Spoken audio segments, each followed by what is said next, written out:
Hüdapar'ın size hediye ediyoruz. Hayırlı kandiller erişmesi.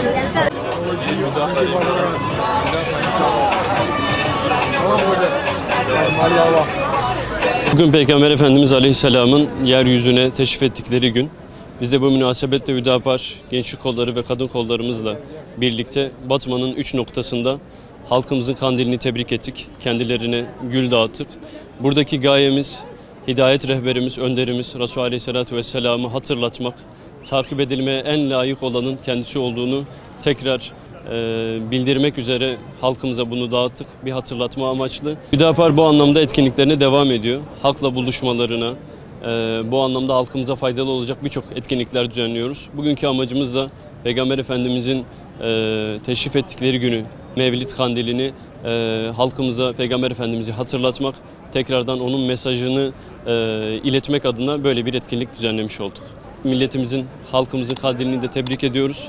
Nice hayırlı kandillere erişmesini niyaz ediyoruz.